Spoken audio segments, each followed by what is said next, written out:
बताओ भारत का स्थिति, बोले अवस्थित। भारत जो है कहाँ पे स्थित, कौन गोलार्ध में, उत्तरी पूर्वी गोलार्ध में, कौन, उत्तरी पूर्वी गोलार्ध में।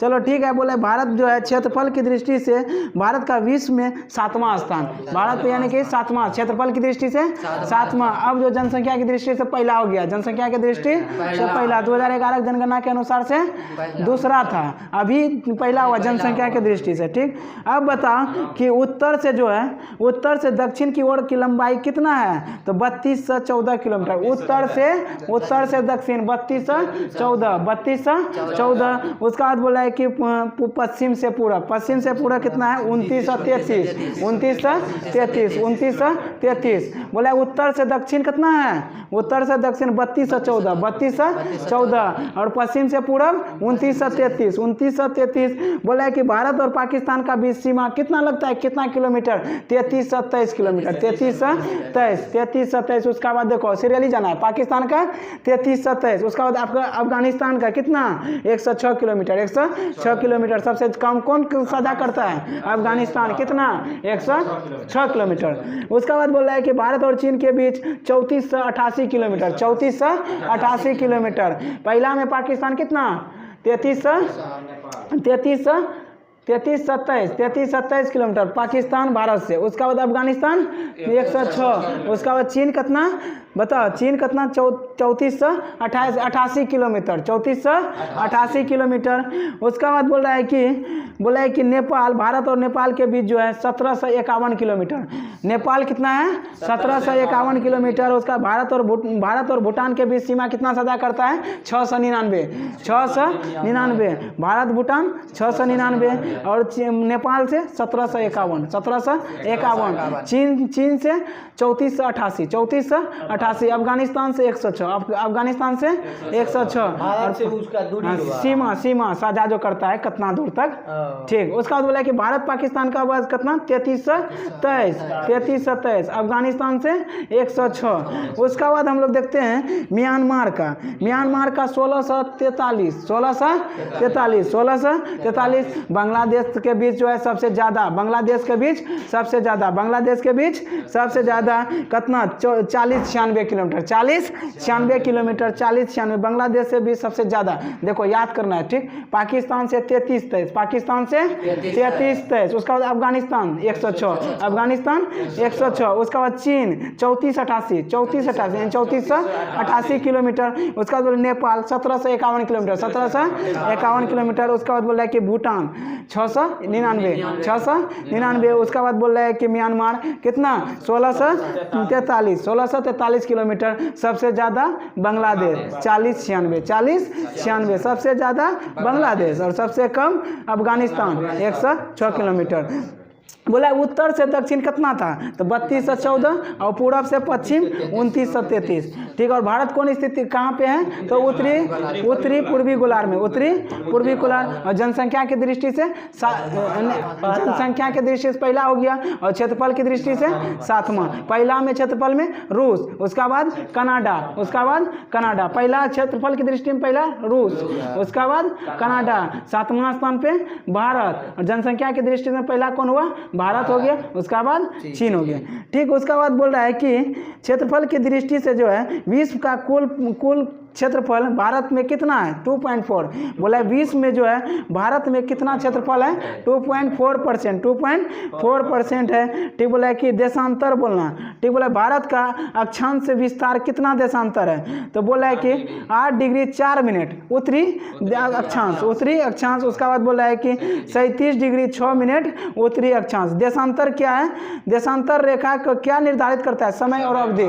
बोला है देख, हाँ, अवस्थिति को। बोला है कि देशांतर रेखा क्या अवस्थित करता है, समय और स्थिति। ठीक, बोल रहा है कि मानक समय रेखा जो है भारत में कितने राज्यों से होकर गुजरता है, 5। मानक समय रेखा हम लोग 82.5 डिग्री कहते हैं, कितना, 82.5 डिग्री बोलो या 0 डिग्री को बोलो, क्या कहते हैं, मानक समय रेखा, मानक समय रेखा। जैसे बोला कि मानक समय रेखा कौन कौन राज्य से, देखो यहाँ अच्छा देखो, यूपी, देखो एपी यूपी एमपी 3 हो गया, क्या क्या यूपी एमपी एपी। देखो यूपी मतलब उत्तर प्रदेश, एमपी मतलब मध्य प्रदेश, एपी मतलब आंध्र प्रदेश, उसका छत्तीसगढ़ ओडिशा, छत्तीसगढ़ ओडिशा। बोलेगा कि मानक समय रेखा भारत में कितने राज्यों से गुजरता है 5, और कर्क रेखा 8 राज्यों से, कर्क रेखा 8 राज्यों से। मानक समय रेखा जो है 5 राज्यों से होकर गुजरता है, तो AP UP MP, AP UP MP कौन कौन है बताओ? यूपी एमपी एपी, हाँ छत्तीसगढ़ ओडिशा। और मानक समय रेखा 82.5 डिग्री कहते हैं, क्या कहते हैं? 82.5 डिग्री। ठीक बोला कि कर्क रेखा भारत में कितने राज्यों से गुजरता है? 8। कर्क रेखा 8 राज्यों से। जैसे देखो वो मित्र पर गमछा झाड़, हम लोग क्या से याद करें? सीरियली उत्तर से अति पश्चिम से पूरब की ओर, पश्चिम से पूरब की ओर। पहला में हो गया गुजरात, पहला में गुजरात, उसका बाद राजस्थान, उसका बाद मध्य प्रदेश, उसका बाद छत्तीसगढ़, उसका बाद झारखंड, उसका बाद पश्चिम बंगाल, उसका बाद त्रिपुरा, उसका बाद मिजोरम। जैसे देखो गुजरात पहला में कौन होगा?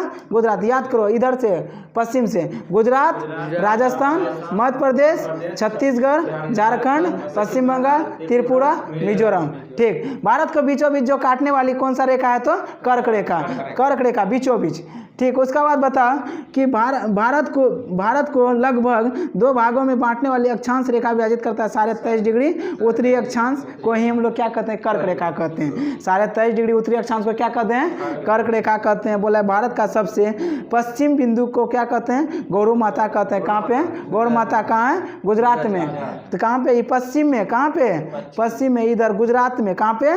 गुजरात में गौरव माता। और उसका मतलब पूर्वी बिंदु को किबितु बोलते हैं। कहाँ पे? तो कहाँ पे? अरुणाचल प्रदेश में। कहाँ पे है? अरुणाचल प्रदेश में। कहाँ पे? अरुणाचल प्रदेश में। उसी प्रकार बोला सूर्योदय और सूर्यास्त के लगभग बीच का अंतर 2 घंटा होता है। भारत में जो है सूर्योदय और सूर्यास्त का अंतर कितना होता है? 2 घंटा होता है। बोला भारतीय मानक समय रेखा 82.5 डिग्री होकर गुजरती है। बोला प्रयागराज के निकट मिर्जापुर से। कहाँ से? बोला कि भारत में जो मानक समय रेखा 82.5 डिग्री जो गुजरता है, तो कहाँ से गुजरता है? किस शहर से होकर गुजरता है? तो प्रयागराज के निकट मिर्जापुर से। कहाँ से? मिर्जापुर। प्रयागराज कहाँ? उत्तर प्रदेश, एपी। कहाँ पे? हाँ यूपी में। ठीक, उसका मतलब मानक समय रेखा जो है ग्रीनविच के मध्य जीएमटी कहते हैं। ग्रीनविच को क्या कहते हैं? जीएमटी। और मानक समय रेखा को आईएसटी कहते हैं। और इस ग्रीनविच और मानक समय रेखा के बीच के अंतर कितना होता है भारत में? 5.5 डिग्री। कितना होता है? 5.5 घंटा, 5.5 घंटा, 5.5 घंटा अंतर होता है। कितना होता है? 5.5 घंटा। उसका बाद बोला है कि यदि मानक समय यमोत्तर से, हाँ भारतीय मानक यमोत्तर के मध्य यानी कि 120 डिग्री पूर्वी देशांतर की स्थिति समय कितना होगा? तो 2:30 यानी कि 2 घंटा 30 मिनट अपवाहन होगा। क्या होगा? अपवाहन होगा। बोले भारत का दूरस्थ दक्षिणतम बिंदु क्या है? तो इंदिरा पॉइंट। बोला भारत का दूरस्थ दक्षिणतम बिंदु कौन सा है? इंदिरा पॉइंट है। बोला है कि बताओ इंदिरा पॉइंट जो है ग्रेट निकोबार द्वीप में स्थित है। बोला इंदिरा पॉइंट कहाँ पे स्थित है? ग्रेट निकोबार द्वीप में स्थित है। बोला भारत का एकमात्र जिला कौन सा है जिसमें सीमा चारों ओर से स्पर्श करता है? सोनभद्र। सोनभद्र उत्तर प्रदेश में। बोला है कि भारत का एकमात्र जिला कौन सा है जिसकी सीमा चारों राज्य से स्पर्श कर? 4 राज्य से। कितना राज्य से? 4 राज्य से। उत्तर प्रदेश कौन सा राज्य जिला है? सोनभद्र। कौन सा है? सोनभद्र। तो उत्तर में कौन सा है? तो बताओ उत्तर में उत्तरी बिंदु कौन सा है? इंदिरा कोल। दक्षिणतम बिंदु इंदिरा पॉइंट, नीचे इंदिरा पॉइंट, ऊपर इंदिरा कोल। बोला है कि पश्चिमतम बिंदु कौन है? गौर माता। ठीक, गौर माता यानी कि उसी को क्या कहते हैं? गुहार मोती। क्या कहते हैं? गुहार मोती कहते हैं। कहाँ पे? गुजरात में। पश्चिम में क्या है? पश्चिम में जो है गौर माता या पश्चिम बिंदु को क्या कहते हैं? गौर माता या ग्वार मोती कहते हैं गुजरात में। ठीक, अरुणाचल प्रदेश में क्या है? किबितु है। अरुणाचल प्रदेश पूर्वी बिंदु हुआ। क्या हुआ? पूर्वी बिंदु हो गया। चलो ठीक है, बताओ हिमालय की प्रमुख पर्वत श्रेणी, बोला उत्तर से दक्षिण की ओर, उत्तर से दक्षिण हो गया हिमालय की प्रमुख पर्वत श्रेणी। जैसे क्या होगा, पहले में क्या होगा, कराकोरम, उसके बाद लद्दाख, उसके बाद जास्कर, उसके बाद फिर पंजाब, उसके बाद शिवालिक, उसके बाद शिवालिक। चलिए दोस्तों, लाइक और सब्सक्राइब करें चैनल को। चलो सब बाय बाय कर दो, सब बाय बाय करो, बाय बाय। चलो काटो, चलो खाना खा लेते हैं। सेंट का हम लोग जो है शुरू करते हैं जीव विज्ञान। क्या जीव विज्ञान, जीव विज्ञान मतलब क्या आता है, वह विज्ञान की वह शाखा जिसके अंतर जीवधारियों का अध्ययन करते हैं। किसका, जीवधारियों का अध्ययन करते हैं। उसका बाद बोल रहा है जीव विज्ञान का सर्वप्रथम प्रयोग किसने किया था, तो लेमार्क और ट्रेविनस ने, लेमार्क और ट्रेविनस ने। लेमार्क कहाँ का वैज्ञानिक था, फ्रांस का, और ट्रेविनस कहाँ का था, जर्मनी का था। कब क्या था, 1801 ईस्वी में। लेमार्क और ट्रेविनस ने जीव विज्ञान का शब्द का प्रयोग किया था 1801 ईस्वी में। उसका बाद देखते हैं हम लोग कुछ शाखा, जीव विज्ञान का शाखा। जैसे बोला एपीकल्चर, मधुमक्खी पालन, यानी कि एपीकल्चर मधुमक्खी का अध्ययन। बोला सेरीकल्चर, रेशम कीट का अध्ययन। बोला पीसीकल्चर, मत्स्य, मत्स्य का पालन। बोला है माइकोलॉजी, कवक का अध्ययन। क्या, कवकों का अध्ययन। फाइकोलॉजी, शैवालों का अध्ययन। ये बोला एंथोलॉजी, बताओ एंथोलॉजी, पुष्पों का अध्ययन। किसका, एंथोलॉजी, पुष्पों का अध्ययन। पोमोलॉजी, फलों का अध्ययन।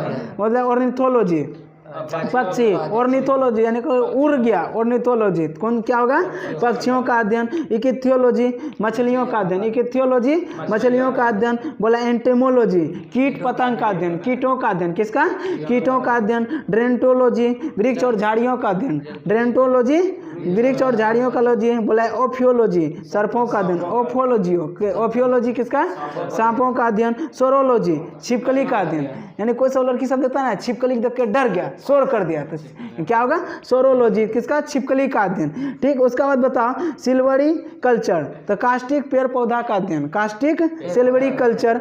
बोला है कि हॉर्टिकल्चर, उद्यान विज्ञान, उद्यान विज्ञान। हॉर्टिकल्चर, उद्यान विज्ञान का अध्ययन। बोला है कि फ्लोरिकल्चर, फूलों का खेती का अध्ययन, फूलों का खेती का अध्ययन।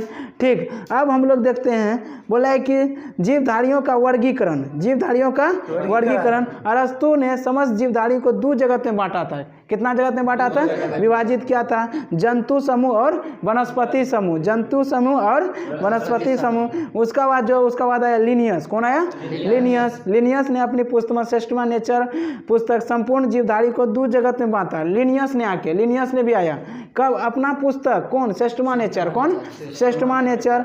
कब, 1687 ईस्वी, 1687 ईस्वी में लिनियस ने जंतु जगत और पादप जगत, जंतु जगत पादप जगत दो जगत में बांटा था। उसका बाद बोला है कि लिनियस को वर्गीकरण का प्रणाली का शुरुआत किया, इसी को आधुनिक वर्गीकरण का नींव डाला। उसका बाद बोला है आधुनिक वर्गीकरण का पिता कहा जाता है, यानी कि fathers of modern taxonomy, fathers of modern taxonomy किसे कहा जाता है, लिनियस ने। और दो नाम पद्धति लिनियस ने ही दिया, यानी कि दो नाम पद्धति दो जगत में वर्गीकरण किया। उसका बाद इसका बाद लिनियस का बाद जो आया 5 जगत में बांटा। कितना जगत में, 5 जगत में बांटा, जो कि 2 जगत के स्थान पर आया। कौन आया, हिकेटर, कौन, हिकेटर, जो कि आया 1969 ईस्वी में। कब आया, 1969। इसरो का स्थापना कब हुआ था, 1969। 14 बैंकों के राष्ट्रीयकरण 1969। कब, 1969 को। 5 जगत में किसने बांटा, हिटेकर ने, किसने, हिटेकर ने बांटा 1969 में। तो जो 5 जगत प्रणाली है वर्गीकरण किया, कौन कौन था, मोनेरा, प्रोटेस्टा, पादप, कवक, जंतु। मोनेरा, प्रोटेस्टा, पादप, कवक, जंतु। अब जो है मोनेरा को हम लोग देखते हैं, मोनेरा संघ में कौन कौन आता है। बोला इस जगत में सभी प्रोक्रिएटिव, क्या, प्रोक्रिएटिव जीव अर्थात जीवाणु, साइनोबैक्टीरिया, आर्कीबैक्टीरिया सम्मिलित किया जाता है। यानी कि मोनेरा जगत में कौन कौन आता है, तो प्रोक्रिएटिव जीव आता है। तो उसी में क्या कहता है, बैक्टीरिया हो गया, साइनोबैक्टीरिया हो गया, आर्कीबैक्टीरिया हो गया। बोला तंतुमय जीवाणु भी इस जगत में आते हैं। तंतुमय, छोटा छोटा तंतुमय जीवाणु भी आता है, किसमें, मोनेरा में। किसमें, मोनेरा। मोनेरा का बाद प्रोटेस्टा, मोनेरा का बाद प्रोटेस्टा। बोला इस जगत में विभिन्न प्रकार के एक कोशिकीय प्रणाली आता है, प्रायः जलीय और यूक्रेटिव जीव सम्मिलित करता है। कौन, यूक्रेटिव। इसमें एक कोशिकीय जो बना है तो यूक्रेटिव, कौन, यूक्रेटिव सम्मिलित किया जाता है। जैसे पादप और जंतु के बीच की कड़ी को क्या कहते हैं, यूग्लिना। पादप और जंतु के बीच की कड़ी को क्या कहते हैं, यूग्लिना कहते हैं। बोला यह 2 प्रकार की जीवन प्रदर्शित करती है। जैसे सूर्य के प्रकाश में स्वपोषी, सूर्य के प्रकाश में स्वपोषी और प्रकाश के अभाव में इतर पड़ोसी, क्या इतर पड़ोसी। और इसका जो है इसे मेटाजोआ भी कहते हैं। क्या कहते हैं? प्रोटेस्टा को क्या कहते हैं? हाँ, प्रोटेस्टा को क्या कहते हैं?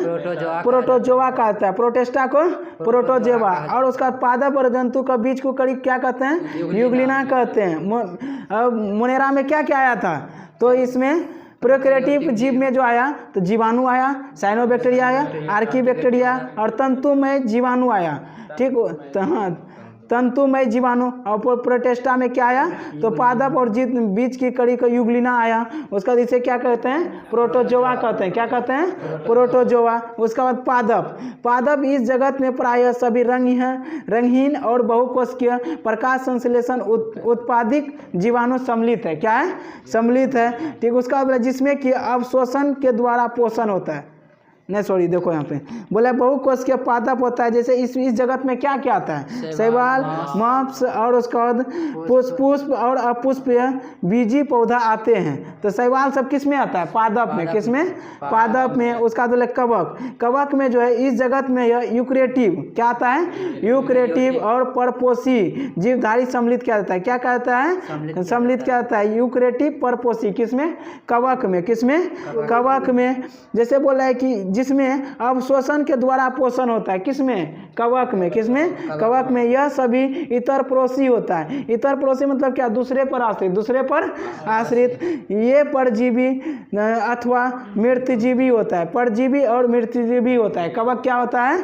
परजीवी और मृतजीवी होता है। बोला है इसकी जो है कोशिका भित्ति काइटिन की बनी होती है। बोला है कवक की कोशिका भित्ति किसका बनी होता है? कोई काइटिन की बनी होता है। उसका बोला है कि जटिल शर्करा की बनी होती है। जटिल शर्करा के वो जो होता है काइटिन जो है किसका बनी होती है? जटिल शर्करा का। जटिल शर्करा कोशिका भित्ति कवक का काइटिन का। और काइटिन किसका बना होता है? जटिल शर्करा का। बोला वर्गीकरण का आधारभूत का जो है इकाई क्या है? तो जाति है। स्पेसीज जाति। क्या? जाति। वर्गीकरण का आधारभूत क्या है? जाति है। बोला जीवधारी को दो नाम पद्धति का सिद्धांत। बोला है कि 1753 ईस्वी में कॉर्लस लिनियस ने, कौन? कॉर्लस लिनियस ने, जो कि इसका लिनियस का पुस्तक कौन है? Systema nature. कब लिखा गया था? 1687 में। 1687 में। बोला कॉर्लस लिनियस ने ही वर्गीकरण का जन्मदाता यानी कि फादर्स ऑफ टेक्सोनोमी का होता है। फादर्स ऑफ टेक्सोनोमी का होता है। Fathers of taxonomy. बोले कि जीवों को दो नाम पद्धति को प्रचलित किया और इसे पद्धति के अनुसार प्रत्येक जीवधारी को लैटिन भाषा में दो शब्द मिलकर बनाए। कौन भाषा में? लैटिन भाषा में। कौन? लैटिन भाषा में दो शब्द। जैसे कि पहला जो है वंश का और दूसरा क्या है? जाति का। पहला क्या है? वंश का और दूसरा जाति का। बोले वंश और जाति के नामों के द्वारा वर्गीकृत वैज्ञानिक का नाम भी लिया जाता है। जैसे कि बाद में जो लिनियस ने लगाए हैं तो लिनियस जो ये क्या हुआ? वैज्ञानिक का नाम हो गया। जैसे मनुष्य का क्या हुआ? तो मनुष्य का होमोसेपियन। होमो क्या हुआ? होमो ये वंश का नाम हो गया। होमो वंश का हो गया और सेपियंस जाति का हो गया। लीन हो गया। लीनियस मतलब वैज्ञानिक का नाम। होमोसेपियन लीन। लीन क्या हुआ? वैज्ञानिक नाम। समझ गया ना? दो नाम पद। होमोसेपियन होमो क्या हुआ? वंश का नाम और सेपियंस जाति का और लीन क्या हुआ? वैज्ञानिक का नाम। उसी प्रकार देखो मनुष्य का वैज्ञानिक नाम क्या होता है? तो होमोसेपियन। और मेढक का क्या होता है? तो मेढक का रीना ट्रिगना होता है। और बिल्ली का क्या होता है? फेमिलियस डोमेस्टिका। क्या होता है? फेमिलियस डोमेस्टिका। उसका मतलब कुत्ता का केन फेमिलियस होता है। क्या होता है? केन फेमिलियस होता है। गाय का क्या होता है? बोस एंडिकस। गाय का क्या होता है? बोस एंडिकस होता है। और मक्खी का क्या होता है? मस्का डोमेस्टिका। क्या होता है? मस्का डोमेस्टिका होता है। बोले आम का मैंगेफेरा इंडिका होता है। मैंगेफेरा इंडिका होता है। धान का क्या होता है? ओरिजा सतैबा होता है। क्या होता है? ओरिजा सतैबा होता है। बोला गेहूं का क्या होता है? ट्रिकम एसिटिवम होता है। ट्रिकम एसिटिवम होता है। और चना का क्या होता है?